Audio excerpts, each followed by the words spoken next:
హరి ఓం. పరమేశ్వర స్వరూపమైన సభకి నమస్కారం. బయట ఉన్న గంగ ఎటువంటిదో ఇవాళ నేను చెప్పబోతున్న విషయం కూడా అంత పరమ పవిత్రమైనది. దీన్ని కేవలం విన్నంత మాత్రం చేత ఇందులో చెప్పబడేటటువంటి నామములు, ఇందులో చెప్పబడేటటువంటి శ్లోకములు, వీటిని కేవలం వింటే చాలు, అంత శక్తివంతములు కాక వీటిని ప్రతిరోజు ఇంటి దగ్గర చదువుకోగలిగినటువంటి సమర్థత ఉంటే ఇంకా దాని శక్తి అపారం. చూడండి, భగవంతుడు భక్తికి లొంగిపోతాడు. కేవలము ఆయన యందు భక్తితో ఈశ్వరుడు ఉన్నాడు, ఆయన మనకి రక్షకుడు అన్న నమ్మకంతో ఉన్నటువంటి వ్యక్తి సర్వకాలముల యందు ఈశ్వరుడి చేత రక్షింపబడతాడు. ఇక్కడ మీరు ఒక విషయాన్ని గమనించవలసి ఉంటుంది. సాధారణంగా ఏం చెప్తామంటే భక్తి కలిగిన వాడు ఈశ్వరుడి చేత రక్షింపబడతాడు అంటే ఇప్పుడు ప్రయోజనం ఎవరిది? నేను భక్తిగా ఉన్నాను అనుకోండి, నా భక్తి వలన నేను ఈశ్వరుని చేత రక్షింపబడతాను. ఇప్పుడు ఎవరికి ప్రయోజనం కలుగుతోంది భక్తిగా ఉండడం వల్ల? అదేంటంటే అంత ఆలోచన ఎందుకండి దానికి? ఎవరికి కలుగుతుంది? ఎవరు భక్తిగా ఉంటే తప్పుది, ఎవరు భక్తిగా ఉంటే కలిగితే.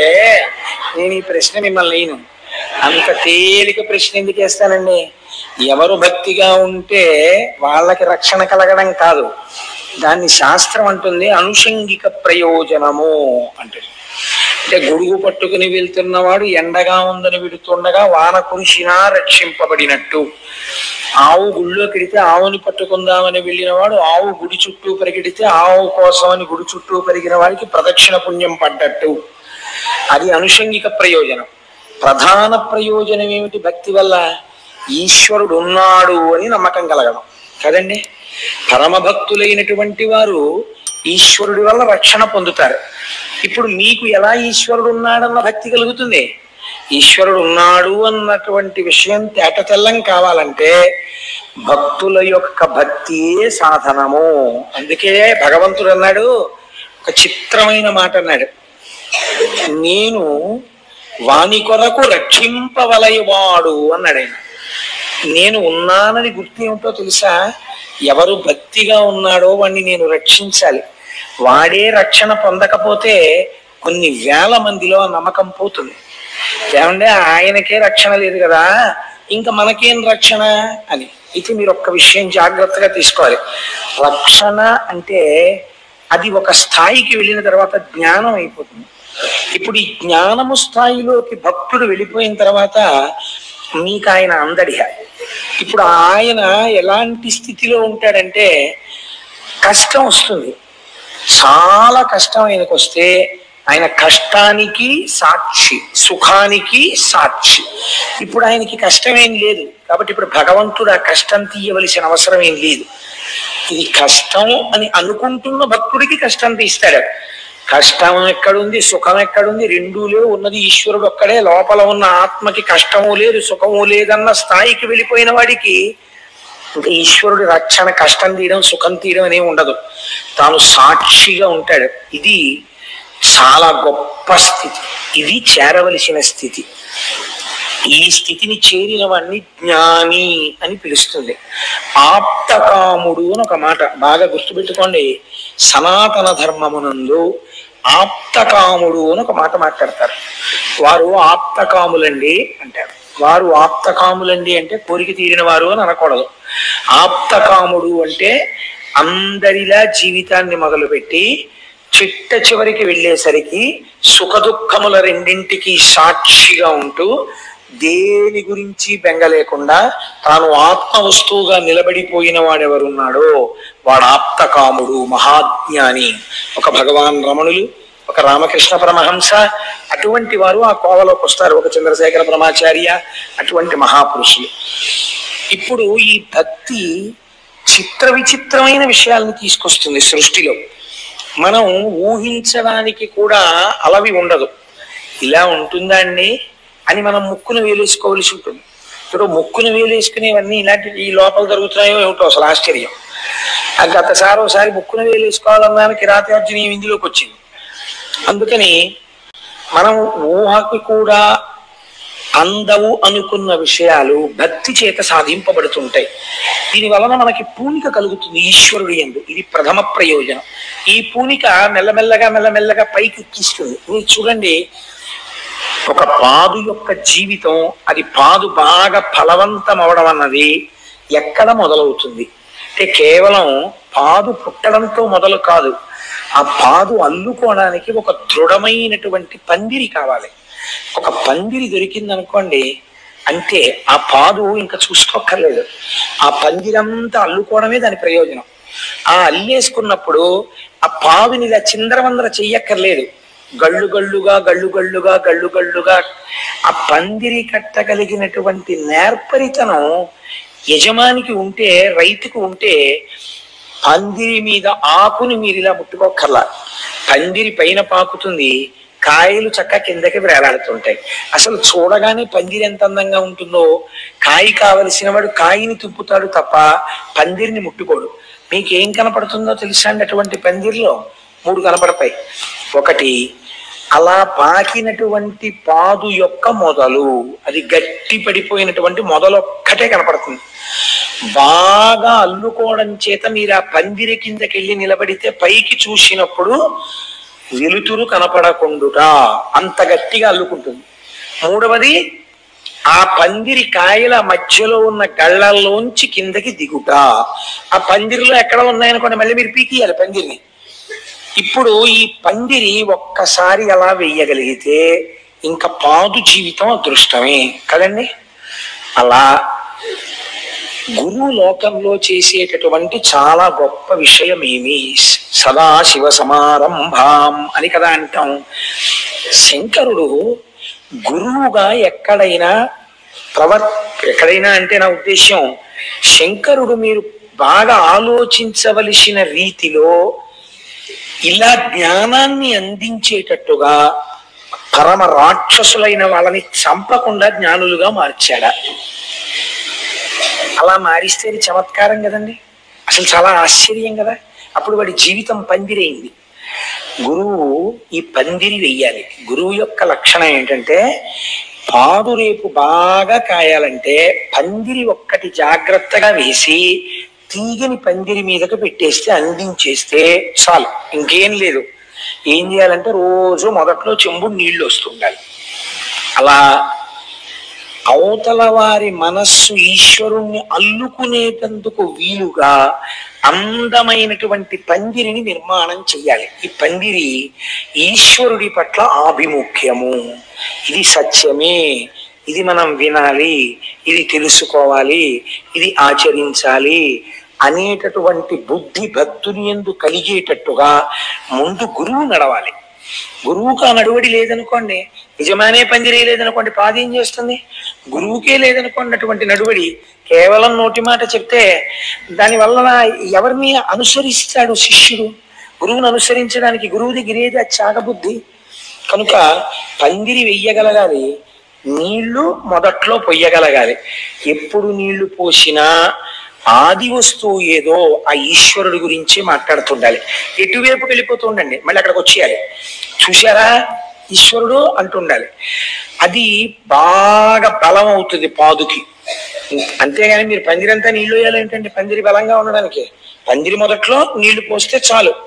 చక్కటి కుదురు కట్టి నీళ్లు అటు ఇటు పోకుండా రోజు చెంబుడు నీళ్లు. గురువు గారు తన దగ్గరికి వచ్చిన వాళ్ళతో రోజు ఈశ్వరుడి యందు పూనిక కలిగేటట్టుగా చక్కగా 4 మాటలు చాలు. ఆ పందిరి కావలసినన్ని ఫలాలను ఇచ్చేస్తుంది. ఈశ్వరుడు అంత గమ్మత్తుగా ప్రవర్తిస్తాడు. సదాశివ సమారంభాం అండంలో రహస్యం. మీరు ఇప్పుడు అవధరించండి. పూర్వకాలంలో భృగువు అనబడేటటువంటి మహర్షి, కవి అని నామాంతరం ఆయనకి. ఆ భృగువుకి ఒక కుమారుడు, ఆయనకి భార్గవుడు అని పేరు. ఇలా కూడా పూర్వకాలంలో ఉండేది, వాళ్ళందరూ భార్గవులే. ఇంకా ఆయన ఆ కుమారుడి పేరు భార్గవుడు. ఆయన తల్లి పేరు ఉషన. చాలా చిత్రంగా ఉంటాయండి. ఆవిడ పేరు ఉషన. భార్య పేరు ఊర్జస్వతి. పౌరాణికంగా ఉండేటటువంటి పేర్లని మీరు తీసుకుని వాటి వెనకాతల ఉండే రహస్యం ఏమిటో ఆ పేరు ఎందుకు పెట్టారో, ఆవిడ అలా ఎందుకు ప్రవర్తించిందో మీరు విచారణ చేస్తే అబ్బాయి ఎంత మంచి పేరులో అనిపిస్తుంది మీకు. ఈ ఊర్జస్వతి ప్రియవ్రతుని యొక్క కుమార్తె. ఈ ప్రియవ్రతుడెవరు? ఉత్తానపాదుని యొక్క సోదరుడు. మీకు ఇప్పుడు ఉత్తానపాదుడు అనేటప్పటికి ఎవరు గుర్తు రావాలి? ధ్రువుడు జ్ఞాపకం రావాలి. అంటే ఏదో జరగబోతోంది. అంటే వంశంలో ముందు ఎక్కడికి వెళుతోంది? ఇతపూర్వం ఆకాశంలో ఒక గ్రహాలన్నీ తిరగడానికి ఆలవాలమైనటువంటి స్తంభముగా ఎవరు నిలబడ్డారో అటువంటి వాడు పుట్టిన వంశంలోని పిల్ల ఇక్కడికి వచ్చింది. ఇప్పుడు ఆవిడ కడుపున పుట్టాడు. ఇది సంస్కార బలాలంటే. ఒక్కొక్క మహాపురుషుడి యొక్క కుమార్తె, ఒక్కొక్క వంశంలోంచి వచ్చిన పిల్ల సుక్షేత్రమవుతుంది. ఆమె ఒక మహాపురుషుడికి జననమివ్వడానికి కావలసినటువంటి తేజస్సుతో కూడిన క్షేత్రం అయి ఉంటుంది. కనుక కోడల్ని ఇంటికి తెచ్చుకోవడంలో మర్యాద ఎందుకు చూసుకోవాలి, జాగ్రత్త ఎక్కడ చూడాలంటే ఇక్కడే చూడవలసి ఉంటుంది. ఇన్ని ఆలోచిస్తే అలాంటి కోడల గురించి వెతుకుతూ కూర్చుంటే పిల్లాడికి వయసు అయిపోదు కదా అని కూడా అనుమానంగా ఉంటుంటుంది నాకు ఒక్కొక్కసారి. సరే, ఇప్పుడు నాకు అంత తొందరగా అవసరం ఏం లేదనుకోండి, కాబట్టి నేను నిదానంగా ఆలోచించుకోవచ్చు, హడావిడి ఏం లేదు. కాబట్టి ఇప్పుడు ఆమె ఊర్జస్వతి. ఊర్జస్వతి భృగువు యొక్క భార్య. ఈ ఊర్జస్వతి భృగువుల యొక్క కుమారుడు భార్గవుడు. ఈయనకి మళ్ళీ 4 కుమారులు కలిగారు ఆ భార్గవునకు. వాళ్ళ పేర్లు చండు మొదట ఆయన పేరు, అమర్కుడు రెండో ఆయన పేరు, త్వాష్ట్రుడు ఒక ఆయన పేరు. ఈ మొదటి ఇద్దరి పేర్లు విన్నప్పుడు మీకు ఏం గుర్తొస్తుంది? చండు, అమర్కుడు. వీళ్ళిద్దరే రాక్షస జాతికి అంతటికీ గురువులు. ప్రహ్లాదోపాఖ్యానంలో ప్రహ్లాదుడికి పాఠాలు నేర్పిన రాక్షస గురువులు చండు, అమర్కుడు. కాబట్టి ఇప్పుడు ఈ పైన భార్గవుడు ఎవరు మీరు పట్టేసేయగలగాలి. చండామర్కుల ఇద్దరు కూడా ఎవరి కొడుకులు? శుక్రాచార్యులు వారి కొడుకులు. ఈయనకి మరి శుక్రుడు అన్న పేరు ఎలా వచ్చింది? భార్గవుడు కదా, అంటే బిరుదునామం అయి ఉండాలి. అసలు పేరుని బిరుదునామం కప్పేసింది. అంత కీర్తి ఎక్కడి నుంచి వచ్చింది మీరు విచారణ చేయవలసి ఉంటుంది. ఇప్పుడు చండు, అమర్కుడు, త్వాష్ట్రుడు, ధరాత్రుడు 4 కుమారులు పుట్టారు. ఈయనకి ఒక కోరిక పుట్టింది భార్గవుడికి. ఇది సృష్టిలో చాలా చిత్రమైనటువంటి కోరిక. మీరు ఇతపూర్వం పురాణం విన్నప్పుడల్లా ఒక విషయాన్ని రోజు వింటున్నారు. ఎవరైనా రాక్షసులు సాధారణంగా ఏం కోరుతారు? అయ్యా నీ చచ్చిపోకూడదంటారు. నీ చచ్చిపోకూడదంటే వాడి ఉద్దేశం ఏంటంటే ఆత్మకి చావు లేదు కాబట్టి ఇంకేం చచ్చిపోకూడదు, శరీరం చచ్చిపోకూడదు అంటే బ్రహ్మగారు అంటారు అలా కుదరదు, ఇంకో మాట చెప్పండి అంటారు. అంటే వాడు ఏదో పెద్ద లిస్టు చెప్తాడు. చెప్తే బ్రహ్మగారు అంటారు తథాస్తు అంటారు. వెంటనే మహానుభావుడు శ్రీమన్నారాయణుడు దానికి మినహాయింపు వచ్చేటట్టుగా ఒక అవతారం తీసుకుంటాడు. తీసుకుని సంహరించేస్తాడు. ఇది అడిగిన వాడు ఉండడు, వెళ్ళిపోతాడు. ఈ మధ్యలో కొంత అల్లరి చేస్తాడు వాడు. మొదటి కన్ను ఏమిటంటే దేవలోకం మీదకి వెళ్ళిపోతూ ఉంటాడు, చేస్తుంటాడు. ఇంతే కథ, ఎక్కడికి వెళ్ళినా అంతే. కాబట్టి ఇంత తపస్సు చేసి చచ్చిపోకూడదని కోరేవాళ్ళు రాక్షసులు. ఋషులు తపస్సు చేసి ఇంకా మేము పుట్టకూడదంటారు. వాళ్ళు దీనికి విరుద్ధం అడుగుతారు, ఇంకా మేము పుట్టకూడదు. ఇంకా మళ్ళీ పుట్టడం అంటే ఏంటి? శరీరం పుచ్చుకోకూడదు. శరీరం పుచ్చుకోకూడదు అంటే వాళ్ళు ఏమవ్వాలి? మోక్షం పొందాలి, ఈశ్వరుల్లో కలిసిపోవాలి. వాళ్ళంటారు మాకు మళ్ళీ పుట్టుకొద్దంటారు. వీళ్ళంటారు మేము సావకూడదంటారు. సావకూడదని అడిగిన వాళ్ళు చచ్చిపోతుంటారు, పుట్టకూడదని అడిగిన వాళ్ళు పుట్టకుండా అయిపోతుంటారు కదండి. నాకు చావు పుట్టుకలతో భయం లేదన్నవాడు కూడా చావు పుట్టుకకి అతీతంగానే వెళ్ళిపోతాడు. అది విచిత్రం. శంకరాచార్యులు వారు అలాగే అడిగారు. అయితే అది ఇంకా పెద్ద స్థాయి అలా అడగడం. అసలు నిజంగా మీరు ఆ స్థాయిల గురించి వింటుంటే ఇంకా గమ్మత్తుగా ఉంటుంది. కాబట్టి ఇప్పుడు ఈయన ఈ 2 కోవలకి చెందడి భార్గవుడు. ఈయన అన్నాడు అసలు చావన్నది ఒకటి లోకంలో ఉంది కదా, శరీరాలు చచ్చిపోతుంటాయి కదా, ఈ చచ్చిపోయిన శరీరాన్ని వెంటనే బతికించేసే శక్తి నాకు వస్తే అనుకున్నాడు. ఇది ఎంత చిత్రమైన కోరికండి. డాక్టర్ చదివే వాళ్ళు కూడా చచ్చిపోకుండా ఉంచేయడం కోసం మేము చదువుతున్నామని చెప్పరు. దేనికి చదువుకుంటారు అంటే అలా ఉంచితే డాక్టర్లు చచ్చిపోతున్నారు కదండి, అది మరీ దారుణం కదా. అలా డాక్టర్లు మాత్రం చంపకుండా చావకుండా ఉంచగలరు ఏమిటి? చావకుండా చావు వచ్చే లోపల వచ్చే బాధ పెట్టే రోగాల్ని ఈశ్వర స్వరూపంతో తగ్గించేసి బాధ తగ్గిస్తారు. బాధ తగ్గించగలిగిన వాడు ఈశ్వరుడైతే ఆ ఈశ్వర రూపంలో వైద్యుడు ఉన్నాడు కాబట్టి వైద్యో నారాయణో హరి ప్రథమో దైవ్యో బిషక్. ఈయన చిత్రమైన కోరికోటి వచ్చింది ఈయనకి. ఇలా చచ్చిపోయిన వాడిని నేను వెంటనే ఓ మంత్రం వేయగానే వాడు బతకాలి. ఇప్పుడు ఆయన ఏం కోరుకుంటున్నట్టు లోకంలో? ఆయన ప్రతి సృష్టి చేస్తూ ఉంటాడు. ఆయన సృష్టి క్రమంలో బ్రహ్మగారి ఇన్నేళ్లు బతకాలి అంటే దాని ఉద్దేశం ఏంటి? ఆ తర్వాత చచ్చిపోవాలని బ్రహ్మగారు రాసిన రాతని తిరగరాస్తాడనమాట ఈయన. ఇప్పుడు నేను ఆ స్థాయికి ఎదగాలి. నాకు మృత సంజీవని అంటే చచ్చిపోయిన శరీరాన్ని మళ్ళీ పుట్టించాలి. నేను ఎలా? మళ్ళీ ఇంకో శరీరంతో పుడితే బ్రహ్మగారి గొప్పతనం. అలా కాదు, ఏ శరీరంతో చచ్చిపోయాడో అక్కడ మళ్ళీ వాడు పుట్టియాలి. మళ్ళీ అదే శరీరంతో, అంతే వయస్సులో, అంతే ముడతలు పడిన శరీరంతో, అంత బలంతో వాడు చచ్చిపోతే మళ్ళీ అంత బలంతో వాడు పుట్టియాలి. అలా నేను చెయ్యగలమా? ఇప్పుడు ఈ కోరిక పుడితే ఆయన ఆలోచించాడు, నాకు ఈ కోరిక ఎవరు తీరుస్తారు? ఈ కోరిక తీర్చడానికి సృష్టికర్తగా ఉన్నవాడు, స్థితికర్తగా ఉన్నవాడు, ప్రళయకర్తగా ఉన్నవాడు వాడు బ్రహ్మము. వాడు కదా సృష్టి చేస్తున్నాడు, నిలబెడుతున్నాడు, లయం చేసేస్తున్నాడు, మళ్ళీ సృష్టి చేస్తున్నాడు. వాడు మళ్ళీ ఇంకో రూపంలో సృష్టిస్తున్నాడు ఇదే జీవుణ్ణి. కానీ ఇప్పుడు నేను ఆ బ్రహ్మము యొక్క అనుగ్రహంతో ఇంకొక మెట్టు ముందుకెళ్ళాలి. ఎలా పడిపోయిన వాడిని అలాగే మళ్ళీ పుట్టించగలగాలి, బతికించగలగాలి. ఆ శక్తి ఎక్కడి నుంచి వస్తుంది? ఇవి చేసేవాడు ఎవడో వాడి దగ్గర నుంచే రావాలి. వాడు తొందరగా ఎక్కడ తపస్సు చేస్తే ప్రీతి పొందుతాడు? కాశీ పట్టణంలో తపస్సు చేస్తే ప్రీతి పొందుతాడు, అక్కడే ఉంటాడు కాబట్టి నేను అక్కడికి వెళ్తానన్నాడు. వెళ్ళి ఇప్పుడు ఈయన కాశీ పట్టణం వెళ్ళి తపస్సు మొదలెట్టాడు. ఇప్పుడు ఈయన ఎందుకు తపస్సు మొదలు పెట్టాడో శంకరుడికి తెలుసా తెలియదా? తెలుసు ఖచ్చితంగా. ఎటువంటి తపస్సు చెయ్యడం మొదలు పెట్టాడు? రాక్షసపరమైనటువంటి తపస్సు ఆయన చేయలేదండి. కాశీలో ఒక శివలింగాన్ని ప్రతిష్ఠ చేశాడు ఆయన. ప్రతిష్ఠ చేసి దానికి ప్రతిరోజు 1000 మార్లు అభిషేకం చేసేవాడు. ఒకరోజు సూర్యాస్తమయం నుంచి మరునాడు సూర్యాస్తమయం వరకు, సూర్యోదయం వరకు, సూర్యోదయం నుంచి సూర్యోదయం వరకు. ఎందుకని? ఈశ్వరుడికి షట్కాల పూజ ఉంది శివార్చనలో. కాబట్టి ఆయన సూర్యోదయం నుంచి మళ్ళీ సూర్యోదయం లోపల ఒక 1000 మార్లు అభిషేకం చేసేవాడు. అందులో తప్పకుండా ఆయన 3 వాడేవాడు. ఇదే అభిషేకానికి ఉన్న గొప్పతనం. మొదటిది పంచామృతములను వాడాడు. ఆ పంచామృతముల యొక్క శక్తే వేరండి అసలు. ఎప్పుడైనా మీకు వీలైనప్పుడు పంచామృతములు అభిషేకము అని ఒక ఉపన్యాసం చెప్తాను. పంచామృతాలు వాడాడు. 2 శుద్ధ జలం వాడాడు. ఎందుకని? పంచామృతాలు వాడాడు అంటే శుద్ధ జలం వాడాడు అని అర్థం. అభిషేకం చేసేటప్పుడు ఒక పదార్థాన్ని వాడి రెండో పదార్థాన్ని శివలింగం మీద వెంటనే పోస్తే అది అపచారం. ఒక పదార్థాన్ని పోస్తే మళ్ళీ శుద్ధ జలం పోయాలి, పోసి రెండో పదార్థం పోయాలి. పాలు పోసేసి, పెరుగు పోసేసి, తేనె పోసేసి అలా అభిషేకం చేయకూడదు.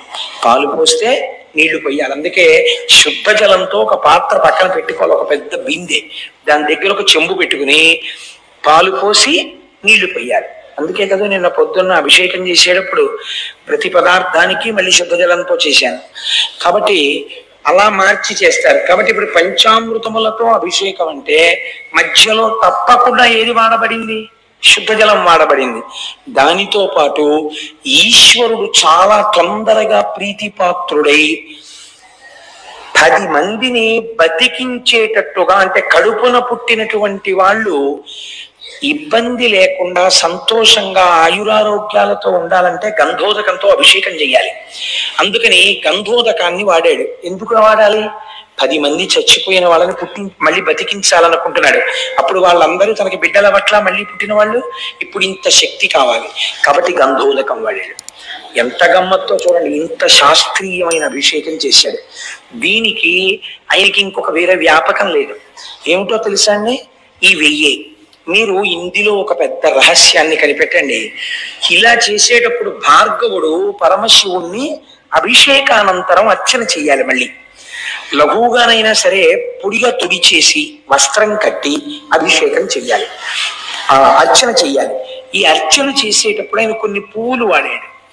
ఇందులో నేను మీకు చెప్తాను, మనకి బాగా అందుబాటులో ఉన్నప్పటికీ మనం ఎప్పుడు పరమశివుణ్ణి అసలు వాటితో అర్చన చేయము. కారణమేమి? మనకి పౌరాణిక జ్ఞానము లేకపోవటే. మనకి తెలీదు. ఎంతసేపు పళ్ళరసాలు తెస్తాం కానీ అసలు శివుడికి వీటితో చేస్తే తొందరగా ప్రీతిపాత్రుడవుతాడని మనకి తెలియదు. ఇప్పుడు వినండి ఆ జాబితా. సంపంగి పూలు చేస్తాం అనుకోండి, పోని మెత్త పూలు తక్కువ, గన్నేరు పూలు వాడుతుంటారు, తామర వాడతాం, కొండ గోగు తక్కువ, జాజి వాడతాం, కడిమి పువ్వు దొరకడం కూడా చాలా కష్టం. కడిమి పువ్వు సాధారణంగా వాడడం. అలాగే పొగడ పువ్వు వాడుతూ ఉంటారు, కలువ పువ్వు వాడుతూ ఉంటారు, మల్లె పువ్వు వాడతారు, కమలములు వాడతారు, సురపొన్న పూలు అక్కడక్కడ వాడతారు, దర్భాగ్రములు. ఇవాళ మేము అభిషేకం చేస్తున్నామండి. అభిషేకం తర్వాత అర్చన చేయడానికి దర్భాగ్రములు సిద్ధం చేసుకున్నాము అన్న వాళ్ళ ఎంతమంది ఉన్నారో నాకు చూపించండి. శివాభిషేకం చేసిన తరువాత కొత్త దర్భలు తీసుకొచ్చి వాటి తలుక చివుర్లు తుంపి ఒక ఆకులో వేసుకుని చక్కగా శివనామాలు చెప్తూ ఆ దర్భాగ్రములతో పూజ చేయాలి శంకరుడికి. ఎందుకు చెప్పండి అలా పూజ చేయడం? దాని వెనకాతల ఒక పెద్ద రహస్యం ఉంది. ఒక మంత్రం చెప్తుంటారు. ఆ మంత్రం చెప్పినప్పుడు గడ్డిపరకని అలా ముట్టుకుంటే, గడ్డిపరక అంటే దర్భ, ఆ దర్భని ఇలా ముట్టుకుంటే సర్వ పాపములు నశించిపోతాయి. అందుకే సీతమ్మ తల్లి రావణాసురుడితో మాట్లాడేటప్పుడు గడ్డిపరకని పెట్టడానికి కారణం అది. పరపురుషుడు కామంతో చూస్తున్నవాడు, రాక్షసుడు భర్త పక్కన లేనప్పుడు ఆయనతో మాట్లాడుతోంది కాబట్టి ఆ పాపం పోవడం కోసమని గడ్డిపరక పెట్టి మాట్లాడేది ఆవిడ. కాబట్టి దర్భాగ్రములు, మామిడి చిగుళ్ళు తీసుకొచ్చి శివలింగానికి పూజ చేయాలి. మామిడి చిగుళ్లతో పూజ చేసామండి. నాకు తెలిసి సభలో, నాకు తెలిసి ఉండొచ్చు మహాత్ములు, కానీ చాలా మార్లు దగ్గరగా ఇప్పటికే 100 మాటలు 200 మాటలు దాటిపోయిందేమో నాకు తెలిసి లక్షపత్రి పూజ చేస్తుంటారు. వెంకయ్యమ్మ గారు ఈ సభలో ఉన్నారా? దుర్వాంకురం అంటే దర్భల యొక్క చివుళ్ళు దర్భలంత పెరిగిన వాటిని తెచ్చుకోలేకపోతే చక్కగా ఏ మలమూత్రములు విసర్జింపబడని చోట పెరిగినటువంటి గడ్డి యొక్క చివుర్లు లేదా గడ్డి, మనం విఘ్నేశ్వరుడికి పూజ చేస్తాం కదండి, అటువంటి దుర్వాంకురములు. ఎలా ఉండేవారు అలా ఉంటేనే లోకానికి సంతోషంగా ఉంటుంది. ఇప్పుడు ఈ విశ్రాంతి ఎంత ప్రమాదం తెచ్చిందో ఓసారి చేతులు తీసి చూడన్నారు. ఆవిడ చేతులు తీసేటప్పటికి ఏమైందో తెలుసా అండి?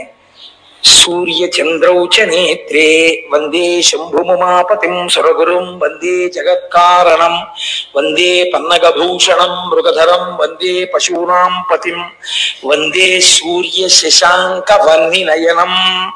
సూర్యుడు, చంద్రుడు, అగ్నిహోత్రము 3 కన్నులై ఉన్నాయి. ఇవి 3 శక్తి స్వరూపంతో అమ్మవారు పరాచికానికి మోస్తే సమస్త బ్రహ్మాండములు చీకటైపోయాయి. అన్ని ప్రాణులలో వేడి తగ్గిపోయింది, అంటే లయం అయిపోయే స్థితి వచ్చేసింది. ఇప్పుడు ఇది జరగకూడని ప్రళయ ప్రకృతి. ఇంత చీకటి ఒక భయంకరమైనటువంటి లయకార స్థితిలోకి వెళ్ళిపోయింది లోకం. ఇది ఎవరు ఊహించనిది. ఈ కొట్టుమిట్టాడిపోతున్న స్థితిలో సమస్త బ్రహ్మాండములు చీకటిని పొంది అమ్మవారిలా చేతులు తీయగానే మరి వెంటనే ప్రకాశించే. ఈలోగా హఠాత్తుగా జరిగిన ఈ సందర్భం ఒక ఉపాధి స్వరూపాన్ని పొందేసి శివచేష్టితముగా అంధకారం వలన పుట్టినవాడు కాబట్టి కళ్ళు లేకుండా నల్లటి పిల్లాడోడు పుట్టి ఏడుపు మొదలెట్టాడు. ఏడుపు మొదలుపెట్టి వాడు పర్వత సదృశుడై అలా పెరిగిపోయి ఆకాశవంత అయిపోయి కనపడ్డ వాటిని తీసి నోట్లో పడేసుకుంటాడు. వీడెవరండో ఏంటి? అమ్మవారు. నీ కొడుకే అన్నారు. అయ్య బాబోయ్ వీడు నా కొడుకేమిటండి అంది. నువ్వు కళ్ళు ముయ్యడం వల్ల పుట్టాడు కనుక వాడు నీకు నాకు కొడుకే. మనం ఎవరం? జగత పితరౌ వందే పార్వతీ పరమేశ్వరవు. ఇప్పుడు వాడిని చంపేయడమో ఏదో చేయడానికి వీల్లేదు. ఏం చేయాలి? కాపాడాలి. కాబట్టి వాడిని పిలిచి ఒరే నువ్వు అలా తినేకు మనుషుల్ని వాళ్ళని అడవిలో తిరుగుతుండు అని అరణ్యానికి పంపించేశారు. ఈలోగా హిరణ్యాక్ష హిరణ్యకశిపులు మీకు తెలుసున్న వాళ్ళే. భగవంతుడు నేను ఎంచుకోకుండానే ఆయన వరుసక్రమాన్ని నిర్ణయించేశాడు. దీని తరువాత నువ్వు ఇది చెప్తే శ్రోతలకి తేలిగ్గా అర్థమైపోతుందని. మీరు భాగవతంలో హిరణ్యాక్ష హిరణ్యకశిపుల గురించి విన్నారు. హిరణ్యాక్షుడికి కొడుకులు లేకుండానే హిరణ్యకశిపుడికి కొడుకులు కలిగారు. వీడికి బాధ కలిగి కొడుకులు పుట్టట్లేదని శంకరుడు గురించి తపస్సు చేశాడు. శంకరుడు ప్రత్యక్షం అయ్యాడు. ఏం కావాలని అడిగాడు. వాడబ్బో చాలా ధర్మం చెప్పాడు. ఎన్నున్నావో కొడుకు ఉండాలి కదండి, ఆ కొడుకు లేకపోతే సంతానం లేకపోతే తృప్తి ఉండదు కదా, నాకు ఓ కొడుకుని ఇప్పించండి అన్నాడు. నీకు సరిపోయే కొడుకుడు పుట్టి పెరుగుతున్నాడు రోయ్, వాడు నా కొడుకే అనుకోవచ్చు కాబట్టి నువ్వు వాడిని తీసుకెళ్లి పెంచుకో. దత్తత ఇచ్చేశాడు. వాడు వీడిని తీసుకెళ్లి పెంచుకున్నాడు. శివుడి కొడుకు కదా. ఎవరు వాడు? అంధకుడు, అంధకాసురుడు అయ్యాడు. వాడెందుకు సంతోషించాడు? ఋషులకు ఇస్తే వాళ్ళు తీసుకెళ్ళరు. ఇలాంటి వాడికి ఇస్తే అలాంటి వాడు బాగా కావాలి. అబ్బా భలే ఉన్నాడు, రామ్ తెత్తు పెరిగిపోతాడు, అన్ని తినేస్తాడు, ఇలాంటి కొడుకే ఉండాలి నాకని వాడు తీసుకెళ్ళాడు. పెంచుతున్నాడు. కానీ ఈలోగా తండ్రి అనుకోకుండా చచ్చిపోయాడు. అనుకోలేదు, ఆదివరాహమూర్తి వచ్చి వాడిని చంపేశారు హిరణ్యాక్షం. పాపం వీడికి కళ్ళు లేవు, అంధుడు వీడు, అంధకాసురుడు. వాడి పేరే అంధకాసురుడు. 2 కళ్ళు లేవు, ఏమీ కనపడదు వాడికి, తినేస్తాడంతే పడతాడు. కాబట్టి నీకు రాజ్యం ఇవ్వడానికి కుదరదు అన్నారు దాయాదులు. నాకు కన్ను లేదనే కదా మీరు రాజ్యం ఇవ్వనంటున్నారు, నేను చతుర్ముఖ బ్రహ్మగారి గురించి తపస్సు చేసి కన్ను తెచ్చుకుంటానన్నాడు వాడు. అని వారు వెళ్ళి తపస్సు మొదలెట్టాడు. తపస్సు మొదలెడితే తపస్సే. చతుర్ముఖ బ్రహ్మగారు ప్రత్యక్షం అయ్యారు. ఏం కావాలరా నాయనా నీకని అడిగారు. అడిగితే వాడెంత చిత్రమైన వాడో చూడండి, నాకు 2 కావాలన్నారు. ఏమిటి 2 అన్నారు ఆయన. నాకు కళ్ళు లేవు, రాజ్యం ఇవ్వాలంటున్నారు, నాకు కన్ను ఈ లోకాన్ని చూడ్డానికి అన్నాడు. ఇస్తున్నాను అన్నాడు. రెండోది ఏమిటి అన్నాడు. నాకు పుట్టుకతోనే గొప్ప బలం ఉంది, లోకాన్ని పీడించగలిగిన బలం. ఆ బలంతో నేను లోకాలన్నింటినీ గెలవాలి ఈ కంటితో చూస్తూ. కానీ ఈ శరీరం చచ్చిపోకూడదు. అంటే బ్రహ్మగారు అన్నారు ఇది ఒకటి కుదరదు, నా జ్యూరిస్డిక్షన్లో లేదు, నీ ముందు ఇలా చాలా మంది అడిగారు, ఇంకో మాట చెప్పు, నువ్వే చెప్పు ఎవరి చేతిలో చచ్చిపోతావు అన్నాడు. అంటే వాడు కాసేపు ఆలోచించి వాడు అన్నాడు, అయితే నేను అడుగుతాను, బాగా వినండి. ఉత్తమ జాతి, మధ్యమ జాతి, కనిష్ట జాతి స్త్రీల యందు ఉండేటటువంటి లక్షణములు అన్నీ కూడా ఏ తల్లి నుండి ప్రసరిస్తున్నాయో, ఏ తల్లి భూతకాలమునందు, భవిష్యత్ కాలమునందు, వర్తమాన కాలమునందు, ఈ కాలములకు ముందు కాలములకు వెనక కూడా ఉంటుందో, ఏ తల్లి మహాసౌందర్య రాశి అయినప్పటికీ మనస్సు చేత వాచికముగా కాయికముగా అనుభవించాలన్న ఆలోచన రావడమే పాపహేతువో, ఏ తల్లిని లోకమంతా జగదంబ అని పిలుస్తుందో ఆ తల్లిని పొందాలన్న కోరిక నాకు పుట్టినప్పుడు నేను చచ్చిపోవాలన్నాడు వాడు. అంటే వాడి అసలు అలాంటి కోరికే కోరకూడదు కదండి. అదేం మీరు ఈ కోరిక? కొన్ని తప్పు మాటలు మాట్లాడుతుంటారు తెలిసో తెలియకో. మీరు చూడండి, లోకంలో ఒక పొరపాటు మాట ఒకటి ఉంటుంది. ఏంటంటే, నీకు ఎలాంటి భార్య కావాలి అని అడిగారు అనుకోండి, మా అమ్మ లాంటి భార్య కావాలంటారు. నేను విన్నాను కొంతమంది దగ్గర. ఇది అంధక ప్రవృత్తి. అసలు అలా ఉపమానాలు వేయకూడదు. మా అమ్మగారు లాంటి పెళ్ళం కావాలంటే నాకు అనకూడదు. నువ్వు పొగుడుతున్నాను అనుకుంటున్నావు, అసలు ఆ భావన రాకూడదు. భార్య యందు భావన వేరు, నేను సభాముఖంగా చెప్పక్కర్లేదు. తల్లి యందు భావన వేరు, రెండిటిని పోల్చకూడదు, తల్లిని భార్యని. మీరు చక్కగా వినయ విధేయతలతో మా నాన్నగారిని మా అమ్మగారు ఎలా అనువర్తిస్తుంటారో అనువర్తించుట యందు అటువంటి వినయ బుద్ధి కలిగినటువంటి భార్యని మా అమ్మ తప్పకుండా నిర్ణయించగలదు, మా నాన్నగారు. అందుచేత మా అమ్మ నాన్నగారులు నిర్ణయించిన పిల్ల నాకు భార్య అవ్వాలనాలి, మా అమ్మ లాంటి భార్య రావాలనకూడదు. ఉపమానమునందు దోషం ఉంటుంది. ఇప్పుడు వాడు తెలిసో తెలియకో ఈ మాట అన్నాడు. ఇప్పుడు వాడికి ఎవరు తల్లి? అమ్మవారే తల్లి వాడికి. శంకరుడు చెప్పేశాడు కదా. ఇప్పుడంటే వాడు ఏం కోరుకున్నాడు? తన తల్లి యందు తనకు మోహం పుట్టాలని కోరుకున్నాడు. తదాస్తు అన్నాడు బ్రహ్మగారు. ఇప్పుడు ఏమవుతుంది? అదే జరుగుతుంది. ఒకనొకనాడు వీడి భటులు వెళ్ళారు. మందరగిరి పర్వత గుహలో కూర్చుని శంకరుడు తపస్సు చేసుకుంటున్నాడు. పార్వతీదేవి ఉపచారాలు చేస్తుంది. ఆవిడ్ని చూశారు, ఆయన్ని చూశారు. ఈ తపస్సు చేసుకునేవాడికి ఇంత అందమైన భార్య ఎందుకు, మనకు అంధకాసురుడికి అయితే బాగుంటుందని వాడికి చెప్పారు. వాడు కబురు చేశాడు, నీ భార్యను నాకు ఇచ్చి నువ్వు తపస్సు చేసుకోవడానికి వెళ్ళిపో, లేకపోతే చంపేస్తాను అన్నాడు. శివుడు అన్నాడు, నేను నిన్ను చంపేస్తాను తప్ప నీ చేతిలో నేను చచ్చిపోలేను. ఇలా కనపడుతున్నాను అలా అనుకుంటున్నావేమో, నేను యుద్ధానికి వస్తే చాలా తేడాగా ఉంటుంది. కాబట్టి అబ్బాయి నువ్వు ఇటువంటి మాటలు మాట్లాడరాదు. వాడికి ఇది అర్థం కాలేదు. అర్థం కాకపోతే శంకరుడు అప్పుడు తపస్సులో ఉన్నాడు. ఆయనకి తెలుసు వీడి ఎందు ఈ లక్షణము బాగా గట్టి పడాలి, గట్టి పడితే వీడు చచ్చిపోతాడు. కాబట్టి ఇప్పుడు ఆయన అన్నారు, ఏమిటి అల్లరంతాను నీ కోసం వాళ్ళు వస్తుండడం ఏమిటి, వాళ్ళేమో నేను భారీగా పొందాలనుకోవడం ఏమిటి, నన్ను అడుగుతుండడం ఏమిటి, నేను ఇక్కడ కూర్చోవాలంటే తపస్సు పాడైపోతుంది, నేను ఇంకో చోటుకి వెళ్ళిపోయి 1000 ఏళ్ళు తపస్సు చేసుకుంటాను, నీ పాటలు ఎవరు నువ్వు పడనై వెళ్ళిపోయాడు. అంటే భార్యను వదిలేశాడని మీరు అనుకుంటున్నారా? కాదు. ఆయనకి తెలుసు వాడి పాపం పండడానికి తన మధ్యలో ఉండకుండా చూపు వాడు చూసి వాడు చచ్చిపోవాలి. కాబట్టి ఇప్పుడు ఆ అంధకాసురుడు అమ్మవారి కోసం అని చెప్పి యుద్ధం మొదలెట్టాడు. దేవతలందరూ అమ్మవారి పక్షం, రాక్షసులందరూ వాళ్ళ పక్షం. ఇది మీరు చాలా జాగ్రత్తగా వినండి సుమా. యుద్ధం జరిగింది, 1000 ఏళ్ళు అయిపోయింది. యుద్ధంలో అయిపోతే శంకరుడు తిరిగి వచ్చాడు. ఏమి ఇంకా అవలేదా, ఈ గొడవ తేలలేదా, ఇంకా వాడు ఏం అయిపోలేదా అన్నాడు. ఇంకా అవలేదు, అవుతోంది గొడవ, యుద్ధం జరుగుతోంది మా మధ్య అన్నాడు. ఇంతలో ఒక చిత్రం జరిగింది. విఘసుడు అని ఒక రాక్షసుడు బయలుదేరాడు.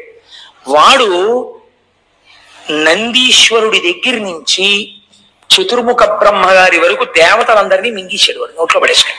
ఇప్పుడు వాళ్ళందరూ వాడి కడుపులోకి వెళ్ళిపోయారు. ఏడి నందీశ్వరుడు అని అడిగాడు ఆయన. మింగేశాడు విఘసుడు అన్నాడు. ఇలాంటి రాక్షసులు కూడా ఉన్నారన్నమాటని శంకరుడు తన త్రిశూలంతో వాడి పొట్ట మీద పొడిచి నొక్కితే దేవతలందరూ మళ్ళీ నోట్లోంచి బయటపడ్డారు. బయటపడి మళ్ళీ వాళ్ళు శంకరుడి పక్షానికి వచ్చి యుద్ధం మొదలెట్టారు. ఇలా యుద్ధం మొదలు పెడితే వచ్చిన ఇబ్బంది ఏం లేదండి, కానీ ఒక్కటే ఇబ్బంది వచ్చింది. శంకరుడు దేవతా సైన్యము పొడుస్తూ ఉండడం, చంపుతూ ఉండడం. అదే ఆయన ఇచ్చిన వరంతో పని చేస్తే బాగుంటుందా బాగుండదా అని ఆలోచించి నేను రాక్షసులకు తిరుగును కదా, చేయకపోతే బాగుండదని ఈ శుక్రాచార్యులు వారు వచ్చి మృత సంజీవని మంత్రం వేస్తుండడం. ఇందువల్ల యుద్ధం అవట్లేదు. ఎంత మందిని చంపినా మళ్ళీ తెల్లవారేటప్పటికి అటెండెన్స్ రిజిస్టర్ లో అన్ని పేర్లు ఉంటున్నాయి, మళ్ళీ వచ్చేస్తున్నారు యుద్ధానికి. అంటే వీళ్ళందరినీ నేను చంపేశాం కదరా మళ్ళీ వచ్చేస్తున్నారు ఏమిట్రా అంటే, దర్శనం చేసుకున్న వాళ్ళే మళ్ళీ దర్శనానికి వచ్చేస్తున్నారేమోనయ్యా, ఇంతమంది ఉన్నారు ఏమిటన్నారు మన స్వామి గారు. అలా ఇదేమిటి ఇలా వచ్చేస్తున్నారు, విషయం ఏమిటన్నాడు తెలియనట్టు శంకరుడు. అంటే ఆ కింకరుడు అన్నాడు ఆయన దగ్గర ఉన్నవాడు, శుక్రాచార్యుల వారికి మీరు ఉపదేశం చేసేసారు కదా మహానుభావ, ఆయన మళ్ళీ బతికించేస్తున్నాడు. ఎక్కడున్నాడు శుక్రుడు అన్నాడు. అదిగో అక్కడ పర్మశాల వేసుకుని శరీరాలు అక్కడికి పట్టుకెడతారు, మంత్రం చెప్తుంటారు, వాళ్ళు లేచి వచ్చేస్తుంటారు. ఇదే ప్రక్రియ. అందుకని ఇలా వెళ్ళి ప్రసాదం ముచ్చుకొచ్చేసినట్టు ఈ భౌతికాయాలు తీసుకుని అక్కడికి వెళ్తారు. ఆయన ఇలా అంటాడు, మళ్ళీ లేచి వెళ్ళిపోతుంటారు, పరిగెడుతుంటారు, వాళ్ళు యుద్ధానికి వచ్చేస్తుంటారు. అందులో వాళ్ళకి భయం లేదు అసలు చావని. అందుకని వాళ్ళు దరదరా వచ్చేస్తుంటారు, యుద్ధం చేస్తుంటారు, చచ్చిపోతుంటారు, శరీరాలు పట్టుకెళ్తుంటారు, మళ్ళీ తీసుకొస్తుంటారు. ఇది పెద్ద ఆట కింద ఉంది వాళ్ళకి. ఈశ్వర మీరు ఇచ్చిన విద్య, ఓహో నేనిచ్చిన విద్య శుక్రాచార్యుడు నాకే ఇబ్బంది కల్పిస్తున్నాడు అనమాట. శుక్రుణ్ణి పట్టి ఇక్కడికి తెండాను. దేవతలు వెళ్ళి శుక్రుణ్ణి పట్టి తీసుకొచ్చారు. శంకరుడు ఇప్పుడు శుక్రాచార్యుల వారు బయట ఉంటే ప్రమాదం, మృత సంజీవని వేసేస్తున్నాడు అందరికి. ఎక్కడ దాచాలని చూసి ఎక్కడ దాచినా రాక్షసులు వెతికి తెచ్చుకుంటారు. అలా చేత్తో పట్టుకుని తీసుకుని నోట్లో పడేసుకుని గుడుక్కుని మిగిసాడు. ఇప్పుడు శుక్రాచార్యుల వారు శంకరుడి కడుపులోకి వెళ్ళిపోయి గర్భవాసం చేస్తున్నాడు. ఇది విచిత్రం. చిత్రం ఏమిటో ఎక్కడండి ఇది? నీ వరం నీకు బరువు అవుతుంది ఒకనాడు, కాబట్టి నువ్వు నా గర్భవాసం చేయవలసి ఉంటుంది. ఇప్పుడు ఆ కడుపులోకి వెళ్ళాడు. కడుపులోకి వెళ్ళి శుక్రాచార్యుల వారు తిరుగుతున్నాడు శివుడి కడుపులో. చూస్తుంటే బయట ఏమున్నాయో అన్ని అక్కడే కనపడుతున్నాయి. అన్నీ కనపడుతున్నాయి, కానీ తను ముట్టుకోవడానికి ఉపదేశాలు చేయడానికి వీలేం కుదరదు అక్కడ. అన్ని శివుడిలో ఉన్నాయని ఏ స్తోత్రం చేశానో అది నేను చూస్తున్నాను అని పొంగిపోయాడు శుక్రాచార్యుల వారు.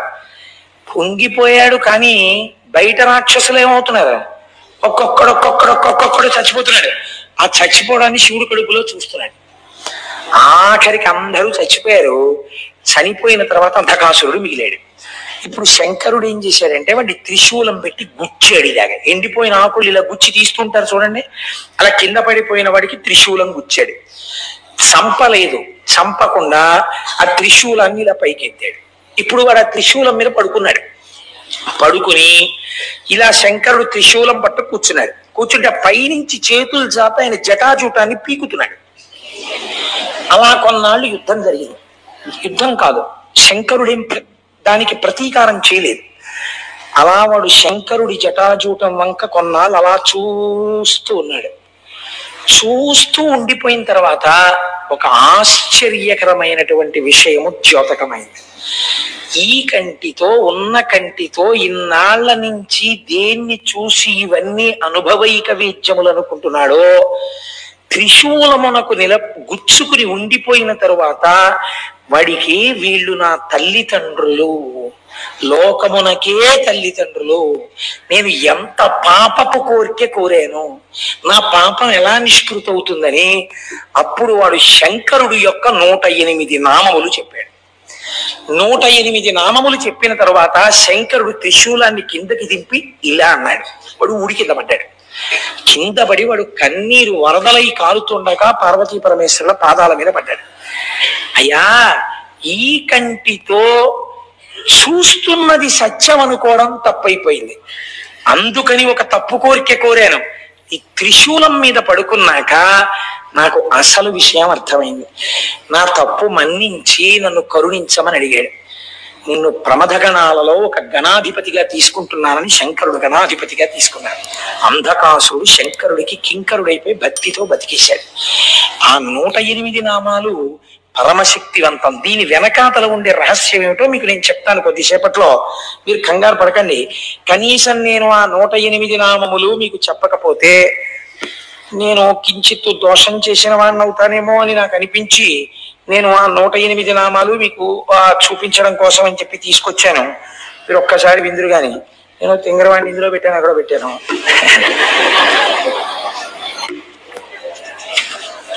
మీరు భక్తి శ్రద్ధలతో 108 నామాలు వినండి చాలు, నమస్కరిస్తూ. అలా చెప్తే ఏమైందో నేను తర్వాత చెప్తాను. అందుకే కొన్ని కోట్ల కోట్ల కోట్ల జన్మల తర్వాత తప్ప ఇవి వినరు అది శాస్త్రం, ఇవి చదవరు. ఈ నామాలండి ఇంట్లో కూర్చొని చదువుకుంటే చాలు, అంత శక్తివంతాలు. ఎందుకని? త్రిశూలం మీద పడుకుని చెప్పాడు ఆయన 108 నామాలు. అవి మహాదేవుడు, విరూపాక్షుడు, చంద్రశేఖరుడు, అమృతుడు, శాశ్వతుడు, స్థాణువు, నీలకంఠుడు, పినాకి, వృషభాక్షుడు, అంటే వృషభము మీద కూర్చుని ఉండేవాడు కాబట్టి వృషభాక్షుడు, మహాజ్ఞేయుడు, పురుషుడు, సర్వకామదుడు, కామారి, కామదహనుడు, కామరూపుడు, కపర్ది, విరూపుడు, గిరిశుడు, భీముడు, సృక్కి, రక్తవస్త్రుడు, యోగి, కామదహనుడు, త్రిపురఘ్నుడు, కపాలి, గూఢవ్రతుడు, గుప్తమంత్రుడు, గంభీరుడు, భావగోచరుడు, అణిమాది గుణాధారుడు, త్రైలోక్యైశ్వర్యదాయకుడు, వీరుడు, వీరహనుడు, ఘోరుడు, విరూపుడు, మాంసలుడు, పటువు, మహామాంసాదుడు, ఉన్మత్తుడు, భైరవుడు, మహేశ్వరుడు, త్రైలోక్య ద్రావణుడు, బుద్ధుడు, లుబ్ధకుడు, యజ్ఞసూదనుడు, ఉన్మత్తుడు, కృత్తివాసుడు, గజ కృత్తి పరిధానుడు, క్షుబ్ధుడు, భుజంగభూషణుడు, దత్తాలంబుడు, వీరుడు, కాశినీ పూజితుడు, అఘోరుడు, ఘోర దైత్యఘ్నుడు, ఘోరఘోషుడు, వనస్పతి రూపుడు, భస్మాంగుడు, జటిలుడు, శుద్ధుడు, భేరుండక తసేవితుడు, భూతేశ్వరుడు, భూతనాథుడు, పంచభూతాశ్రితుడు, ఖగుడు, క్రోధితుడు, విష్ణురుడు, చండుడు, చండీశుడు, చండికాప్రియుడు, చండుడు, తుంగుడు, గరుత్మంతుడు, అసవభోజనుడు, లేలిహానుడు, మహారౌద్రుడు, మృత్యువు, మృత్యు అగోచరుడు, మృత్యువు, మహాసేనుడు, శ్మశానవాసి, అరణ్యవాసి, రాగస్వరూపుడు, విరాగస్వరూపుడు, రాగాంధుడు, వీతరాగ శతార్చితుడు, సత్వగుణుడు, రజోగుణుడు, తమోగుణుడు, అధర్ముడు, వాసవానుజుడు, సత్యుడు, అసత్యుడు, సద్రూపుడు, అసద్రూపుడు, అహేతుకుడు, అర్ధనారీశ్వరుడు, భానువు, భానుకోటి శతప్రభుడు, యజ్ఞ స్వరూపుడు, యజ్ఞపతి, రుద్రుడు, ఈశానుడు, వరదుడు, నిత్యుడు, శివుడు. ఇవి 108 నామములు. త్రిశూలం మీద పడుకుని ఆయన చెప్పినటువంటి పరమపావనమైన నామములు. ఇందులో ఉండేటటువంటి రహస్యాన్ని మీరు అర్థం చేసుకోండి. మనందరం కూడా పార్వతీ పరమేశ్వరుల యొక్క బిడ్డలమే. కానీ మనకి ఉన్నటువంటి బ్రహ్మదత్తమైన నేత్రము, సృష్టి అందియబడిన నేత్రము దేనికి ఉపయోగపడుతోంది? నన్ను మీరు క్షమిస్తే కామక్రోధములను అనుభవించడానికి, నామరూపాత్మకంగా లోకంలో మీకు బాగా ఇష్టం అనిపించినది కామం తెచ్చి ఇంట్లో పెట్టడానికి, దాన్ని అనుభవించడానికి. అది అనుభవైక వేద్యము కాలేదు అనుకున్నా, వేరొకడికి దక్కుతోందన్నా క్రోధం వచ్చి వ్యగ్రతతో ప్రవర్తించడానికి. పేపర్లు తీస్తే అవే కదండి తెల్లారితే. కాబట్టి ఇటువంటి కామక్రోధములకు ఆ కన్ను పనికొస్తోంది. దాని వలన మీరు ఉపయోగమును పొందలేకపోతున్నారు. ఈ కన్ను త్రిగుణములలో తిప్పుతోంది. అందుచేత ఎటువంటి స్థితిని పొందుతున్నాం మనం అంటే, కామమునకు వశులమై హద్దులేని స్థితిని పొందడమే ఆయన అడిగినటువంటి వరం. కాబట్టి ఇప్పుడు దీని వలన ఏది వస్తుంది? మృత్యు వస్తుంది, మళ్ళీ పుట్టుకొస్తుంది. పుట్టుక మృత్యువు లేని స్థితి రాదు. కానీ ఈ కన్ను ఈశ్వరుణ్ణి చూడ్డానికి ఎప్పుడు పనికొచ్చింది? త్రిశూలం మీద పడుకుంటే పనికొచ్చింది. త్రిశూలం అనగా ఏమి అంటే సత్వ రజస్తమోగుణాతీతమైన స్థితి. సత్వం అంటే కొంతసేపు సంతోషంగా ఉండడం, రజోగుణం అంటే పరిగెడుతూ ఉండడం, ఏదో సంపాదించాలి, ఏదో తీసుకొచ్చేయాలి, ఆ వస్తువు తీసుకొచ్చేయాలి, కోరికతో ఉండడం. తమోగుణం అంటే కోపంగా ఉండడం, పడుకుంటూ ఉండడం, నిద్రపోతూ ఉండడం, అలసత్వం, బుద్ధిజాస్యం, ఇవన్నీ తమోగుణం. మనం ఈ మూడింట్లోనే తిరుగుతాం. కాసేపు సంతోషంగా ఉన్నట్టుంటాం, టికెట్లు ఇస్తున్నారు, కౌంటర్ తీస్తారనేటప్పటికీ ఎగబడిపోతాం, ఓ లైన్ లో కూడా నిల్చాం. అప్పుడు మననే రజోగుణ ప్రకోపం, అక్కడే దెబ్బలాడుకోవడం, తమోగుణ ప్రకోపం. ఆ తర్వాత మైకట్టుకుని ఎవరో అరిస్తే లైన్ లో నిల్చోవడం, సత్వగుణం. కాబట్టి ఏమైంది? నిన్న దెబ్బలాడుకున్న వాళ్ళే మర్నాడు పూజకు పట్టుపంచ కట్టుకుని వచ్చి ఎంతో భక్తి ప్రపత్తులతో పూజ చేస్తాడు. ఏమనుకోవాలి? సత్వగుణం. మీరు కావలసిన కోరిక కోరుకోండి అని అనడమే భయం. నీ పాదముల యందు అచంచలమైన భక్తి నిమ్మనడం, ఏదో కోరికలు కోరుతాడు. రజోగుణం. ఈ 3 గుణములలో తిరగకుండా 3 గుణములకు ఆధారమైనటువంటి నిర్గుణం ఒకటి ఉన్నదే, అది శుద్ధ సత్వమును కూడా దాటిన స్థితి. అది త్రిశూలం. శంకరానుగ్రహంగా త్రిశూలం మీకు తగలాలి. ఈశ్వరుడు అనుగ్రహించాడు, తగిలించాడు. తగిలించి పైన పెట్టాడు. దృష్టికోణం మారిపోయింది. ఆ కంటితోనే చూస్తున్నాడు, కానీ ఇప్పుడు ఎలా కనపడ్డారు? తల్లిదండ్రులుగా కనపడ్డారు. ఇవాళని చేరడాన్ని కోరుకున్నాడు, అంతే. ఇప్పుడు ప్రమథగణాలలో కింకరుడు అయిపోయాడు. ఇప్పుడు మరి శుక్రాచార్యుల వారి పరిస్థితి ఏమిటి? ఆయన లోపల కూర్చున్నారు గర్భంలో, యుద్ధం అయిపోయింది, చూస్తున్నారు. అన్ని చక్కగా లైవ్ టెలికాస్ట్ టీవీలో చూసినట్టు చూస్తున్నారు. ఓర్నాయనో, నేను ఎవరి కోసం అందరినీ బతికించానో ఆ అంధకాసురుడు శివుడు ప్రమథగణాల్లోకి వెళ్ళిపోయాడు. ఇప్పుడు యుద్ధం లేదేం లేదు, బయటంతా ప్రశాంతం. ప్రారంభమైనప్పుడు ఎంత వానో, ఉపన్యాసం అయిపోయినప్పటికీ అంత తగ్గిపోయినట్టు, కథా ప్రారంభంలో ఎంత అల్లరో కథ చివరికి అంత ప్రశాంతం అయిపోయింది. నేను మాత్రం కడుపులో ఉండిపోయాను. ఎలా? ఇప్పుడు ఆయనకి ఇబ్బంది పట్టుకొచ్చింది. ఇబ్బంది పుట్టుకుంటే ఆయన ఒక చిత్రమైనటువంటి పని చేశాడు. ఇప్పుడు శివగర్భమునందు వాసము చేసి శివగర్భములో తిరిగి తిరిగి ఆ కడుపులో నుంచి బయటికి రావాలనుకున్నాడు. బయటికి రావాలని ఆయన ఒక గొప్ప స్తోత్రం చేశారండి శుక్రాచార్యుల వారు. శాస్త్రం అంటుంది, ఈ స్తోత్రం చదివిన, ఈ స్తోత్రం విన్నా అటువంటి వాళ్ళందరూ ఈ జన్మలో మళ్ళీ శంకరుణ్ణే చేరుతారు అని చెప్పింది.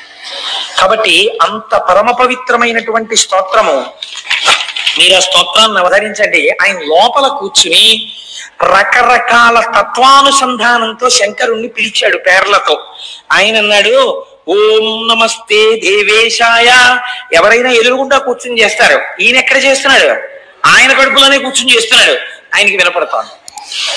ఓం నమస్తే దేవేశాయ సురాసుర నమస్కృతాయ భూత భవ్య మహాదేవాయ హరిత పింగళ లోచనాయ బలాయ బుద్ధిరూపిణే వైయాగ్రవసనచ్ఛదాయ ఆరణీయాయ త్రైలోక్య ప్రభవే ఈశ్వరాయ హరాయ హరినేత్రాయ యుగాంత కారణాయానలాయ గణేశాయ లోకపాలాయ మహాభుజాయ మహాహస్తాయ శూలినే మహాదంస్త్రినే కాలాయ మహేశ్వరాయ అవ్యయాయ కాలరూపిణే నీలగ్రీవాయ మహోదరాయ గణాధ్యక్షాయ సర్వాత్మనే సర్వభావనాయ సర్వగాయ మృత్యుహంత్రే పారియాత్ర సువ్రతాయ బ్రహ్మచారిణే వేదాంతగాయ తపోంతగాయ పశుపతయే వ్యంగాయ శూలపాణయే వృషకేతవే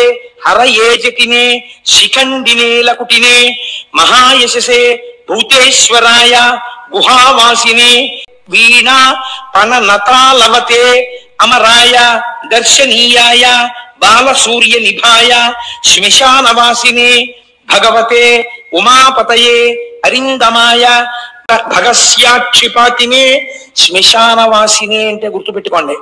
ఈ లోకమంతా ప్రాణులన్నీ భస్మైపోతే కదండి ఉంది, అందుకని లోకమంతా మహాశ్మశానమే. అది దాని అర్థం.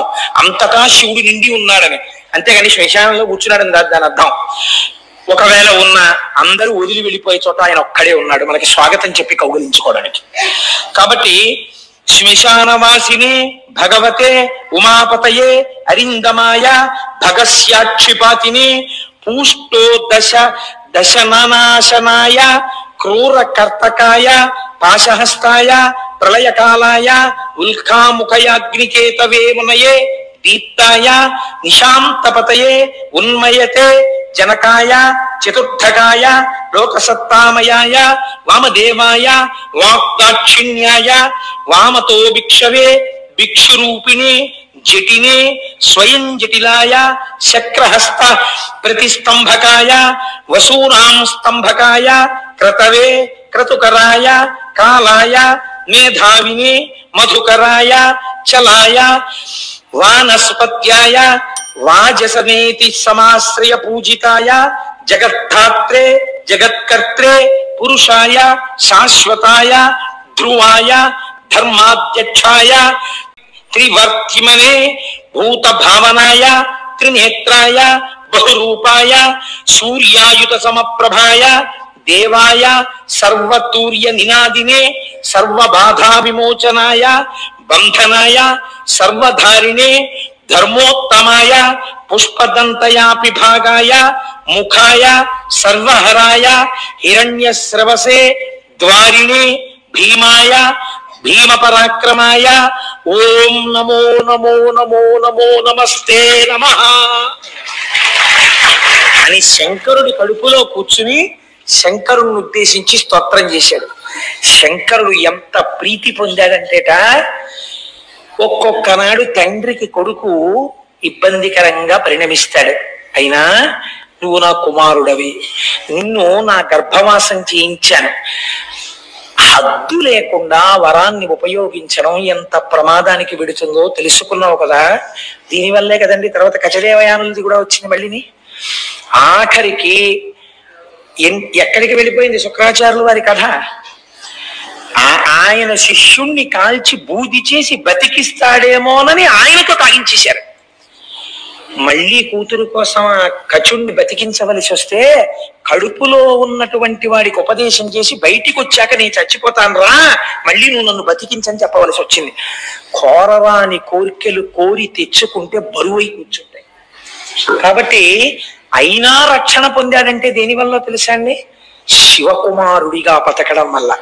కాబట్టి ఇప్పుడు శంకరుడు అన్నాడు ఈ స్తోత్రానికి మెచ్చుకుని, నిన్ను నా కుమారుడిగా బయటికి తెప్పిస్తాను. సాధారణంగా లోకమునందు ఒక పురుషుని యొక్క తేజస్సు హృదయ స్థానము నుండి కదిలి ఆ కుమారుడిగా మారడానికి ఆ తేజస్సు వెడుతుంది. కాబట్టి నువ్వు కూడా అలాగే కదిలి అటువంటి మూత్రావయవము నుంచి బయటపడేదవుగాక అని శుక్రకణం ఎట్నుంచి వస్తుందో అటువైపు నుంచే బయటపడేటట్టుగా విసర్జించాడు.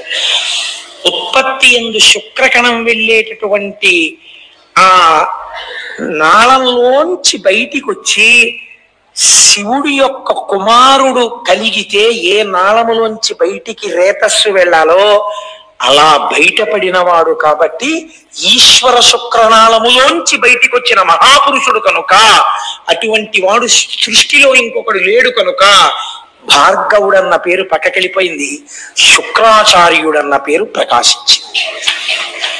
అప్పుడు మహానుభావుడు అంత స్థితిని శుక్రాచార్యుల వారు పొందారు. పొంది ఈ లోకమునంతటిని ప్రకాశింపచేసి అంధకాసుర వృత్తాంతం ద్వారా మనందరికీ కూడా మన దృష్టికోణమునందు రావలసినటువంటి మార్పు, మనం కోరరాని కోరికలు కూడా కోరినా ఈశ్వరుడు భక్తికి లొంగుతాడు. కానీ అవి కొన్నిసార్లు ఇబ్బందుల వైపుకి తీసుకెడతాయి. కాబట్టి అన్నిటికన్నా గొప్ప కోరిక ఒక్కటే, ఈశ్వర నీ పాదముల యందు నిశ్చలమైన భక్తిని నాకు కృప చెయ్యి. హాయిగానండి చిన్నతనంలో తండ్రి గారి వేలు పట్టుకుని అమ్మ చెయ్యి పట్టుకుని యాత్రలకి వెళ్ళినటువంటి రోజుల అందం మీరు పెద్దవారు అయిపోయిన తర్వాత ఇంకుందనుకుంటున్నారా? లేదు. మీ కాటేజీకి మీరు పరిగెత్తాలి, మీరు రైలు దిగాలి, మీ పెట్లు మీరు చూసుకోవాలి, ఎవరి మీదో విసుక్కోవాలి. మీరు రైల్లో ఆడుకుంటుంటే ఏ డోర్ దగ్గరికి వెళ్ళిపోతారో అని నాన్నగారు వెనకాలే వచ్చి పట్టుకుని తీసుకెళ్లి కూర్చోపెట్టి ఒళ్ళో కూర్చోబెట్టుకుని అమ్మ కూర్చోబెట్టుకుని ఆ కావలసింది మళ్ళీ పిల్లాడి ఆరోగ్యం పాడవుతుందని వేడి పాలు కొని ఆ పాలు పట్టించి బిస్కెట్లు పెట్టి హోటల్లో ఏడుస్తూ కూర్చున్న వాడికి అన్నం పెట్టి వాడికి తలనీలాలు ఒళ్ళో కూర్చోబెట్టుకుని బుర్ర పట్టుకుని జాగ్రత్త అంటూ తలనీలాలు ఇప్పించి హాయిగా మీరు ఆడుకుంటుంటే అమ్మా నాన్న మిమ్మల్ని కాపాడుకుంటుంటే మీకు బాధ ఏముందండి? వెనక అన్నిటికీ వాళ్ళు ఉన్నారు. మీకు ఇంత జ్వరం వస్తే మొక్కడానికి వాళ్ళు ఉన్నారు, పూజలు చేయడానికి వాళ్ళు ఉన్నారు. వాళ్ళు ఉండగా మీకు భద్రత, రక్షించే వాళ్ళు వెనకాలంటే మీకు భద్రత. మీ అంతటా మిమ్మల్ని మీరు రక్షించుకోవడానికి మీరు కోరికలు కోరుకుని ఆ కోరికలు మిమ్మల్ని రక్షిస్తాయి అనుకోవడం భద్రత. కాబట్టి అడగవలసింది ఒక్కటే, ఈశ్వర నీ పాదముల యందు నిశ్చలమైన భక్తిని కృప చెయ్యి. నా మనస్సు కదిలిపోయి వేరొక దానికోసం వెంపర్లాడకుండా నా మనస్సు ఎప్పుడు నీ కోసం వెంపర్లాడేటట్టు నన్ను అనుగ్రహించు. ఇప్పుడు బాధ్యత ఎవరి మీద పడుతుంది? భగవంతుడి మీద పడుతుంది. మీ మనస్సు కదిలిపోకుండా తన పాదాలు అందించాలి. కాబట్టి మిమ్మల్ని ఆయన రక్షించుకుంటాడు. అందుకే శంకరులు అంటారు, ఎప్పుడు అడగవలసినా మనం ఒక్కటే అడగాలి, ఈశ్వర మీ పాదముల యందు చిక్కు చెదరని నిశ్చల భక్తిని కృప చెయ్యి. మీకు ఆ భక్తి కలిగి మీరు ఆ భక్తితో ఉన్నప్పుడు మీరు ఎందుకు పాడైపోతారండి? ఈశ్వరుడే మిమ్మల్ని రక్షించుకుంటాడు. తల్లిదండ్రులు పిల్లలు పాడైపోతారు ఒప్పుకుంటారా? ఎలా కాపాడుకుంటారు? అలా మిమ్మల్ని భగవంతుడే కాపాడుకుంటాడు. ఇంత గొప్ప విషయాన్ని మనకి ఆవిష్కరించి అంతటి అంధకాసురుడు చిట్ట చివరికి ఏ స్థితిని పొందాడో, శుక్రాచార్యుల వారు ఎంత గొప్ప స్థితిని పొందారో, ఎంత భక్తితో నిలబడ్డారో మీరు చూడండి. ఆయన కోరుకున్న వరం ఒక్కటే ఆయన ఇబ్బంది పెట్టిందేమో లోకంలో, కానీ ప్రపంచంలో పరమేశ్వరుడు తనంత తాను ఇచ్చినటువంటి వరాలు మిగిలినవి. ఏది? శుక్రస్థానం ఇచ్చాడు, దీదీప్యమానం చేసింది. నీవు ఉదయించే వేళలో ధర్మకార్యం జరిగితే ప్రకాశిస్తుందన్నాడు, పనికొచ్చింది. వివాహం జరిగితే ఉపయోగపడుతుందన్నాడు, పనికొచ్చింది. నువ్వు నా గర్భవాసం చేయవలసి ఉంటుందన్నాడు, పనికొచ్చింది. నిన్ను దాటి ఎవరూ వెళ్ళరన్నాడు, పనికొచ్చింది. నువ్వు లోకపూజితుడు అవుతావన్నారు, పనికొచ్చింది. నువ్వు తపస్సు చేసిన చోట శుక్రేశ్వరుడై నేను వెలుస్తానన్నాడు, పనికొచ్చింది. ఇందులో స్నానం చేసి నక్తం చేస్తే పుత్రులు పుడతారన్నారు, పనికొచ్చింది. నీ యందు భక్తితో ఉంటే పిల్లలు పుడతారన్నారు, పనికొచ్చింది. ఇబ్బంది పెట్టింది ఏదైనా ఉంటే తనంత తాను కోరుకున్నది ఒక్కటే పెట్టింది. కాబట్టి మీకు నాకు ఏమర్థం అవ్వాలి? మనంత మనం ఏమీ కోరక్కర్లేదు. ఎప్పుడైనా మీరు కోరిక కోరుకోండి అంటే ఏ కోరిక కోరాలని దాని అర్థం, నీ పాదముల యందు చెక్కు చెదరని నిశ్చల భక్తిని కృప చేయదుగాక. మహానుభావుడు జగద్గురువులు కనుక, దయార్ద్ర హృదయుడు కనుక, శంకరులుగా వచ్చారు కనుక శంకరులు ఇదే చెప్తారు, నరత్వం దేవ తన్నగవన మృగత్వం మశకత పశుత్వం కీటత్వం భవతు విహగత్వాది జననం సదా తత్పాదాబ్జ స్మరణ పరమానందలహరి విహారాసక్తం చేద్రు దయమిహ కింతేన వపుషా. నాకు ఏ శరీరం వస్తుందన్న దాని గురించి నాకు బెంగలేదు. నాకు కావలసింది ఏమిటో తెలుసా శంకర? ఏ శరీరంలో ఉన్నా నీ పాదముల యందు భక్తి. ఆయన ఒక ఏకంగా శరీరాల స్థాయిలో మాట్లాడారు. దూర్జటన్నాడు, లోకుల్లంగని మెచ్చని ఎలుగని లోన నిందించని చీకాకొన్బడని మహాత్ముడనని జేలొగ్గని మూకీభావమునం తిట్టని త్రోయని నీ కారుణ్యము కలిగి ఉండినను అంతే చాలునో శంకరా అన్నాడు. ఇవి మనం నేర్చుకోవలసినవి. ఆయన అనుగ్రహం ఉందా? పవి పుష్పంబగు అగ్ని మంచగు నాకోపారంభు విస్థలంబగు శత్రుండతి మిత్రుడవు విషము దివ్యాహారమౌ నిన్నగా అవనీ మండలి లోపలం శివ శివేచ్ఛాభాషణోల్లాసకిన్ శివా నీ నామము సర్వవశ్యకరమౌ శ్రీకాళహస్తీశ్వర. మీరు తెలిసో తెలియకో ఆ నామాన్ని రాసేటప్పుడు కాయిక కైంకర్యం అవుతుంది. చెయ్యి పట్టుకుంటుంది, కాళ్ళు రాయడానికి వీలుగా కూర్చుంటాయి, శరీరం వంగుతుంది, కళ్ళు చూస్తాయి, పెన్నుని వేళ్లు పట్టుకున్నాయి, శ్రీ శివ అని లోపల ఉచ్చరిస్తున్నారు. పైకి అంటే ఫలితం తక్కువ, లోపలంటే ఫలితం ఎక్కువ. కాబట్టి ఇప్పుడు పైకి అనకుండా శ్రీ శ్రీ అనుకుంటూ రాస్తున్నారు. లోపలంటున్నారు మానసిక వాచిక కాయిక కైంకర్యములు 3 జరిగిపోయాయి. ఇప్పుడు ఒక్క శ్రీ శివ పుస్తకంలో ఎంత శక్తి ఉంది! అలాంటివి ఒక 5 కోట్ల శ్రీ శివ పుస్తకం తయారై ఒక స్తూపంలో పెట్టామనుకోండి, ఇప్పుడు ఆ స్తూపం ఏమవుతుందో తెలుసా అండి? అపారమైన శక్తికి కేంద్రం అయిపోతుంది. ఇప్పుడు ఇది ఎవరికి పనికి వస్తుంది? ఎవరు రాశారో తెలియదు, పుస్తకాలన్నీ లోపల ఉన్నాయి. ఊళ్ళో ఎవరికైనా ఇబ్బంది వచ్చింది అనుకోండి, వెళ్ళి ఆ శివస్తూపం చుట్టూ ప్రదక్షిణం చేస్తారు. శక్తికి ఒక లక్షణం ఉంటుంది, అది ప్రసరణం జరుగుతుంది. ఇప్పుడు విద్యుత్ ఉందనుకోండి, పరిగెడుతుంది ప్రవాహం. ఇప్పుడు ఆ లోపల ఉన్న శక్తి పైకి తరంగముల కింద వ్యాప్తి చెంది ఉంటుంది. మీరు ఆ తరంగములలోకి వచ్చి నిలబడి తిరుగుతున్నారు అనుకోండి, ఏ ఆలోచన చేస్తే మీకు ఆ కష్టం పోతుందో అలా కష్టం పోయే శక్తి అందులోంచి మీ మనస్సులోకి ప్రవేశించి ఆ నిర్ణయం వేపదు బుద్ధిని మారుస్తుంది. కాబట్టి ఊళ్ళో ఉన్న వాళ్ళని రక్షించుకోవడానికి పరమాత్మ పేరు రాసి స్తూపం కట్టుకోవాలి కదా. రామనామం ఎంత గొప్పదో శివనామము అంతే గొప్పది. శివుడు రాముడని 2 లేవుగా, ఇప్పుడేగా విన్నారు మీరు. మహానుభావుడు చేసినటువంటి స్తోత్రం. ఆ శుక్రాచార్యుల వారు గరుత్మంతుడవు కూడా నువ్వే అని చెప్పారు. ఉన్నది ఒక్కటే పదార్థం. ఈనాడు మనకి నామం రాసే అవకాశం వచ్చింది, రాశాం. ఈశ్వరుడు అటువంటి ప్రచోదనం ఇచ్చాడు. మళ్ళీ ఎప్పుడైనా మనకి అవకాశం వస్తే రామకోటి కూడా రాసి రామనామాలకు స్తూపం కలగం. మనకి రామనామం మీద పరమ ప్రీతి. రామనామం అంటే పొంగిపోతాం. మనకేమి శివనామమే రాయాలి, రామనామం రాయకూడదని మనకేమి భేషజాలు లేవు. ఇవాళ ఈశ్వరుడు మనకు ఆ ప్రచోదనం ఇచ్చాడు, శివనామం రాస్తున్నాం. రేపు ఈశ్వరుడు మళ్ళీ ప్రచోదనం ఇస్తే ఈ స్తూపం కాదంటే రామనామ స్తూపం కూడా కడదామండి అని మీ అందరూ సంతోషపడ్డారు అనుకోండి. నిన్న ఎందరో ప్రాంగణంలో కూర్చుని శ్రీ శివ రాస్తుంటే ఎంత సంతోషించానో నేను. ఎంత చక్కగా వీళ్ళందరూ ఆ పుస్తకాన్ని టైం వేస్ట్ అవ్వకుండా ఎలా రాసుకుంటున్నారా అనిపించింది. చక్కగా పుస్తకాలన్నీ స్తూపంలో వేస్తాం. ఇవాళ ఈశ్వరుడు ఆలోచన ఇచ్చాడు. ఏమో ఒకనాటికి ఈ దేవాలయ ప్రాంగణం ఎక్కడెక్కడ కోరికలు తీరని వాళ్ళు కాకినాడ వెళ్ళి అయ్యప్ప స్వామి గుడి ప్రాంగణంలో రామకోటి స్తూపం, శివకోటి స్తూపం, కృష్ణకోటి స్తూపం, అంబాకోటి స్తూపం, అన్ని స్తూపాలు ఉన్న ఏకైక దేవాలయం కాకినాడ అయ్యప్ప గుడి. వెళ్ళి ప్రదక్షిణాలు చెయ్యండి అని పిల్లల్ని పంపుతారేమో. పంపి పిల్లలు కూడా ప్రదక్షిణాలు చేసి శివస్తూపానికి, శక్తి స్తూపానికి, రామస్తూపానికి ప్రదక్షిణం చేసి వచ్చి పెళ్లిపీటల మీద కూర్చోండని, లేకపోతే పసుపు బట్టలు కట్టుకోగానే ఇక్కడికి తీసుకొచ్చి స్తూపాలకి ప్రదక్షిణాలు చేసే రోజులు దగ్గరలో ఉన్నాయేమో. ఎంతమంది పసుపు బట్టలతో రావాలో ఈ గుడికి రాబోయే కాలంలో. కనుక మనందరం వినడం, చక్కగా దాన్ని ఆచరణలో పెట్టుకోవడం. మీరు విన్నారు కదా ఇప్పుడు శివానుగ్రహం అంటే ఎలా ఉంటుందో. శుక్రుడు ఏ స్థాయికి వెళ్ళగలిగాడు. అంధకాసురుడు సావవలసిన వాడు ప్రమదగణాల్లోకి వెళ్ళిపోయాడు.